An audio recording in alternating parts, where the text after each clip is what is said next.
Agora, 2h38, vamos falar de uma nova pesquisa Genial Quest que foi divulgada hoje, que mostra que o presidente Lula lidera em todos os cenários para o primeiro turno e segundo turno da eleição presidencial no ano que vem.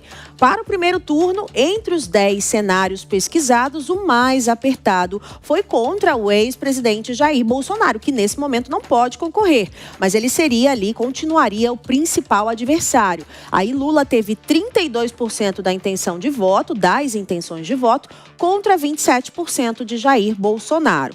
No cenário em que ele tem mais vantagem, Lula teve preferência de 35% dos entrevistados contra Tarcísio de Freitas, que até agora é o candidato que é mais falado, né, possível da direita aqui do Brasil. Então, contra 16% de Tarcísio de Freitas e 12% de Ciro Gomes.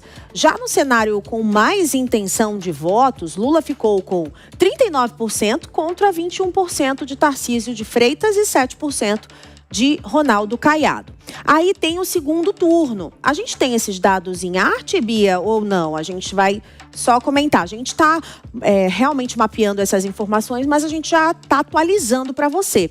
Para o segundo turno, em que também foram perguntados os 10 cenários ali diferentes, o mais apertado foi o mesmo contra o ex-presidente Jair Bolsonaro. E aí Lula teve 42% da intenção de voto, das intenções, contra 39% de Jair Bolsonaro.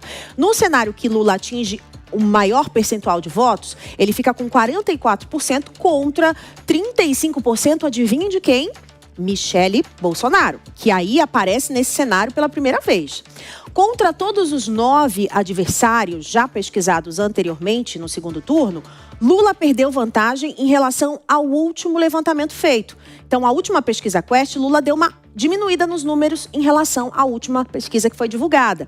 Essa foi feita entre os dias 6 e 9 de novembro, escutou 2.004 pessoas e a margem de erro é de 2 pontos percentuais, para mais ou para menos. Inclusive, a nossa repórter aqui, também apresentadora da Jovem Pan, Beatriz Manfredini, está avaliando esses resultados das últimas pesquisas e parece que, segundo as fontes da Bia, que é muito ligada na política aqui da capital paulista e do estado como um todo, a direita gostou bastante dessa nova pesquisa. Achou que é um avanço. Vamos ouvir então Beatriz Manfredini.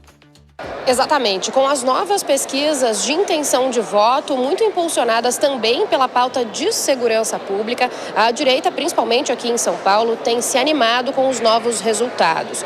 Desde o meio do ano, depois de o tarifaço imposto pelos Estados Unidos ao Brasil e também de questões referentes à condenação do ex-presidente Jair Bolsonaro e o esfriamento da anistia, o presidente Lula vinha pontuando cada vez melhor nas pesquisas de intenção de voto. Mas nas pesquisas e levantamentos mais recentes, a direita, vários nomes conseguiram se aproximar, tirar um pouco da vantagem do presidente Lula, que continua à frente, mas que agora então tem uma vantagem reduzida.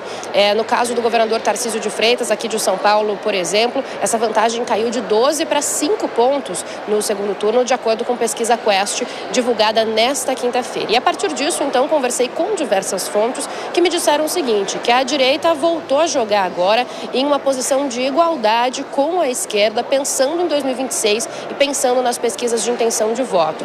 Eles avaliaram que a pauta de segurança pública voltou a animar o espectro político, voltou a colocar eles no jogo e mostrar uma disputa acirrada para o ano que vem.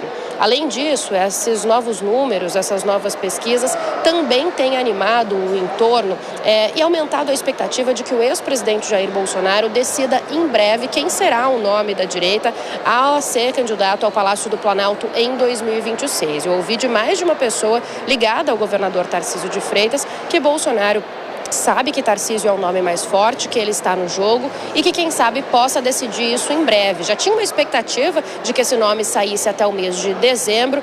O ex-presidente Jair Bolsonaro pediu uma visita de Tarcísio o mais breve possível para ele em Brasília, aguarda a autorização do Supremo Tribunal Federal, mas o que se espera é que dessa conversa saia, então, o nome ao Palácio do Planalto no ano que vem, a 2026. Então, todas o entorno do governador, auxiliares e fontes dirigentes da direita se animaram com a possibilidade agora, com as pesquisas, de que esse nome saia logo, que essa decisão saia logo e também com os resultados agora mais favoráveis frente ao presidente Lula.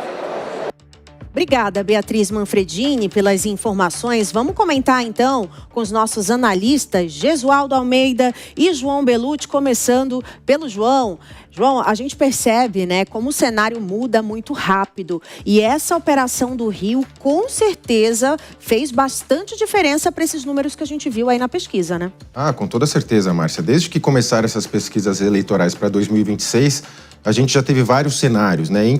Chegou um momento em que se falava até em impeachment do presidente Lula e que se a direita colocasse qualquer nome, o nome ganharia com facilidade. Aí depois teve a questão do tarifaço, das sanções às autoridades brasileiras por meio dos Estados Unidos, do Departamento de Estado americano, e aí o governo Lula conseguiu de alguma forma contornar para desembocar numa narrativa de defesa da soberania, o que acabou elevando a sua popularidade e aí o cenário mudou. Tanto que alguns partidos do Centrão já elogiaram Lula, falou que ele estava com muitas chances de ser reeleito e passaram até a hesitar, né, na questão de sair do governo, vamos sair, não vamos sair, especialmente essa nova federação União Progressistas, que vem fazendo o desembarque mais lerdo da história do governo, né, que vai sair do governo, mas nunca sai, e até hoje a gente não sabe se saiu ou se não saiu, se eles são governo ou são oposição. E as pesquisas vão nesse sentido, realmente animaram a direita. Imagina se essa operação fosse a poucos dias da eleição, por exemplo, né? A diferença que não faria. E eu só não descartaria em futuras pesquisas o nome do Cláudio Castro. Como ele não pode ser reeleito lá no Rio, nunca se sabe. Essa questão da operação realmente tirou ele de uma zona ali de não presidenciável e colocou o nome dele nos holofotes. Ele está muito forte nas redes sociais e quem sabe nas próximas pesquisas pode até aparecer o nome do Cláudio Castro. Concordo, viu, Bellucci? Agora, Gesualdo, e o nome de Michele ali aparecendo? Como é que você analisa isso? Bom, primeiro eu acho que a análise que o Bellucci fez foi cirúrgica, ele disse tudo aquilo que eu pretendia falar também. Mas eu de fato, Márcio, não vejo a Michele com essa perspectiva, não. A Michele tem muitas coisas expostas, ela não tem experiência de gestão, eu acredito que ela não tem também experiência de enfrentamento de campanha. Ela seria absolutamente manipulável e não é um nome que ganharia grande projeção. Talvez fosse dos candidatos o mais fácil do Lula enfrentar, por exemplo, em debates, por exemplo, em enfrentamentos corpo a corpo. Não vejo ela com essa dinâmica, apesar dos números serem bastante favoráveis, e os números da pesquisa Quest são muito parecidos também com os números da pesquisa da Paraná Pesquisas. Existem algumas variações ali que são normais, entretanto, os personagens, o enredo é razoavelmente mesmo, e os números também. E como bem observou Bellucci, né? Num determinado momento, o Lula vinha caindo nas pesquisas, e então vem aquela lambança do Eduardo Bolsonaro e dá fôlego ao Lula. Posteriormente, o Lula me diz que os traficantes são vítimas dos usuários. E aquela operação, aos olhos da maioria, bem sucedida do governador do Rio de Janeiro. E também já escrevi isso certa vez e concordo com o Bellucci. O Cláudio Castro era um personagem regional. Agora ele passa a ser um personagem de projeção nacional. Bom, eu quero só fazer uma perguntinha vapt-vupt para vocês. Quem seria hoje o candidato da direita para você, Bellucci? Seria o Tarcísio, mas eu acredito que ele vai para o governo do estado, vai se manter aqui. E você, Gesualdo? Tá difícil comentar depois do Bellucci, ele fala tudo que eu quero falar. Eu acho que é o Tarcísio, mas ele não trocaria, a não ser que o Lula venha cair nas pesquisas, ele não trocaria uma eleição certa do governo por uma duvidosa de presidente. Lembrando que Tarcísio tem um encontro ali com o Bolsonaro na próxima semana, né? Vai decidir, vai por tudo ou nada, vamos ver o que vai ser decidido. Obrigada. Então, João Bellucci e Gesualdo Almeida.